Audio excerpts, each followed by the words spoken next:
Salut tout le monde, j'espère que vous allez bien. On va voir ce soir le match. On sait très bien qu'on est stressé, tous stressés par ce match. On sait qu'on a des absents, mais c'est pas ça le problème. On sait qu'on a les joueurs pour, on sait qu'on a la qualité.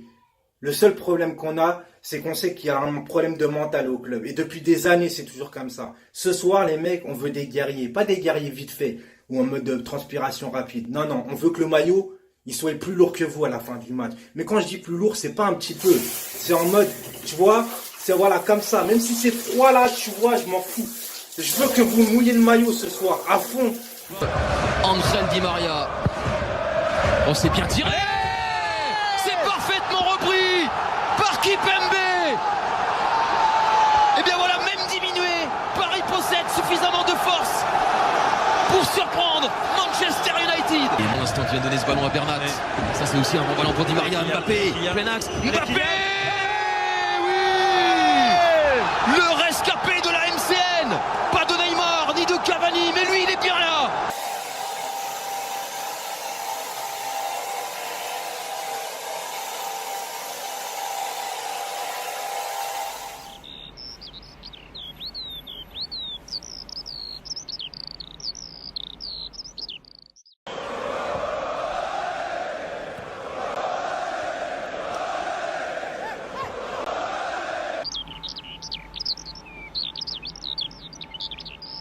Qu'est-ce que ça fait du bien, sérieux.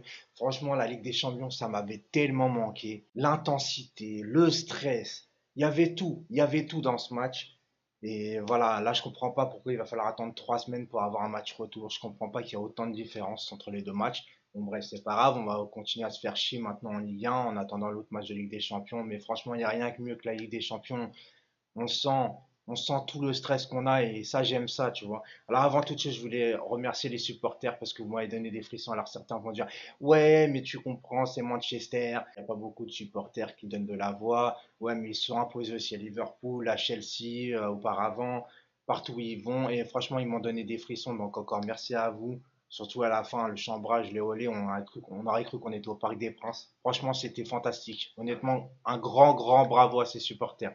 Avant de parler du match, si vous aimez mon contenu maintenant, etc., surtout n'hésitez pas à liker, c'est très très important. Partagez la vidéo, abonnez-vous à la chaîne et vous pouvez me suivre sur tous mes réseaux sociaux affichés à l'écran. Voilà, maintenant que ça c'est dit, avant encore une fois de parler du match, on va parler des trucs un peu qui me titillent, des trucs qui me titillent, tu vois, et je suis obligé d'en parler.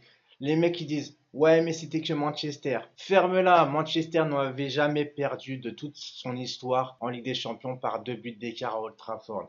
C'est la première équipe française à avoir gagné à Old Trafford. Ouais, mais ça, le Qatar, c'est pas une équipe française. Ta gueule, Kipembe et Mbappé sont français. Ces deux champions du monde, ils sont dans notre équipe et ils ont marqué. Arrêtez un peu d'être jaloux comme ça. On vous demande pas de nous supporter, on s'en fout. Mais soyez cohérents avec vous-même, c'est tout ce que j'ai à dire. On a fait un très bon match. On n'avait pas Neymar, on n'avait pas Cavani. Et il y avait beaucoup de gens qui disaient, ouais, mais c'est pas une excuse, vous allez perdre et c'est tout. Et maintenant qu'on gagne, j'entends les mêmes personnes dire, ouais, mais il y a Lingard qui s'est blessé, il y a Martial. Bah et alors, je crois que c'était pas une excuse. Tais-toi. Maintenant, on va commencer à parler du match, les gens. Vous le savez très bien, j'étais pas confiant. Et j'avais dit ce qui manquait au PSG par rapport à la douche, hein, vous l'avez vu, c'est le mental. Et là, le mental, ils l'ont eu. Parce que le talent, on savait. Moi, j'avais un doute sur le mental. Cette fois, je l'ai pas. J'espère que ça va continuer, c'est tout. Attention, rien n'est fini, on n'est pas qualifié encore. Alors, n'allez pas me dire, ouais, Pogba, il a un carton rouge, on mène 2-0, on sera au parc. On sait jamais.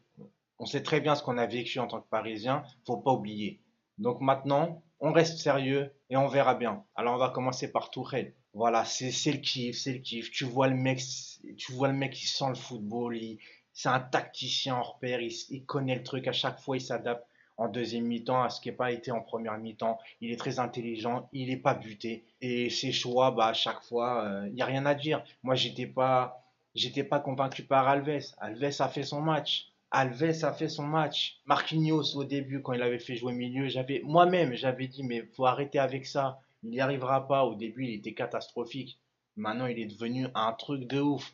Donc voilà, faut admettre ses erreurs et mettre en valeur Tourelle, qui a réussi de faire un Marquinhos.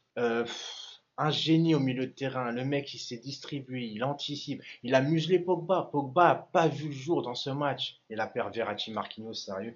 Verratti qui est quoi, 60-75%. Il a joué jusqu'à la 75e minute, il me semble. Sérieusement. C'est magique parce que le mec, il a fait un match lui aussi. C'est extraordinaire. On sait que quand il commence à dribbler juste dans sa surface, ça nous fait peur. Mais quand il fait ça, ça veut dire qu'il est en pleine confiance et qu'on a retrouvé le vrai Verratti. Moi, ce que je regrette sur Verratti, c'est qu'il fait pas ça toute une saison. Il y a des blessures.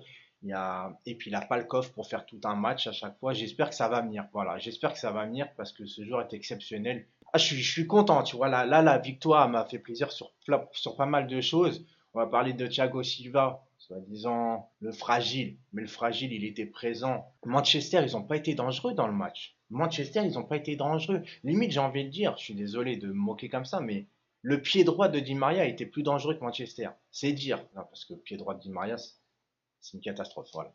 Mais Di Maria a fait son match. Et de plus en plus, il est important. Donc bravo à Di Maria. Alors par contre, tu vois, au match global, première mi-temps, les 20 premières minutes, il y avait un pressing de ouf.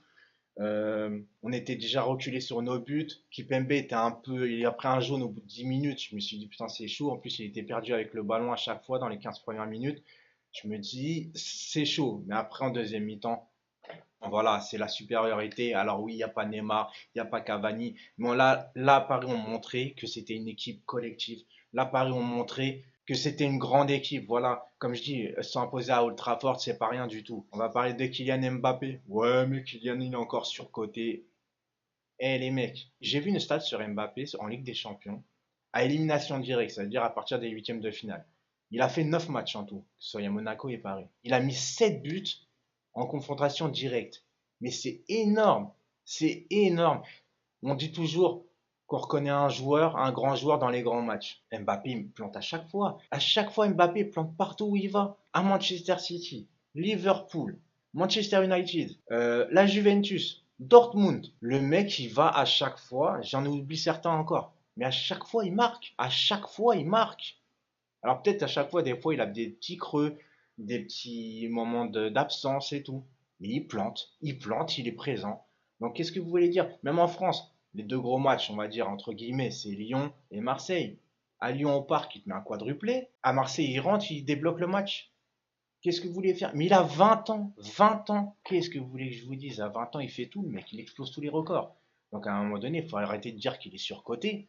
Il faut admettre que ce joueur, on a une pépite. Une vraie pépite. Alors au niveau de l'homme du match, pour moi, c'est Marquinhos. Marquinhos, c'est l'âme de l'équipe. Voilà, c'est là, il est en mode guerrier, il met tout le monde en confiance. Kierer à droite, moi je kiffe. Voilà, je trouvais que dans l'axe, il était un peu trop dangereux parce que comme il est un peu virulent, il nous coûte beaucoup de pénalty. À droite, il fait son match. Il est meilleur défensivement que Meunier. Certes, il est moins bon devant. On a besoin de solidité défensive et comme je dis, Kierer est parfait à droite. Je reviens vite fait sur Alves, le mec a été percutant. Moi, il m'a surpris, tu vois. Je pensais qu'il avait plus les jambes et tout. Là, il a été au combat. Alors certes, il n'a pas été super dangereux devant.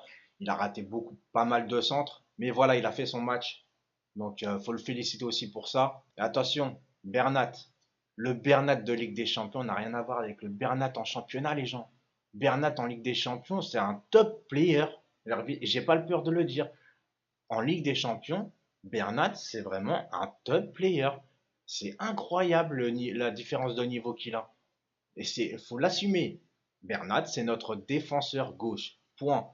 De toute façon, Kurzawa, il n'y a même pas de débat. Après, au niveau du jeu, attention, hein, c'est pas tout est parfait au PSG et tout, mais tu dis que là, on gagne 2-0 à Manchester, t'as pas Neymar, t'as Cavani, tu peux monter plus en puissance à fur et à mesure du temps et gagner en niveau. Alors, je me suis fait une réflexion quand même, je me suis dit que, en fait, quand Neymar est là, t'es plus fort avec lui.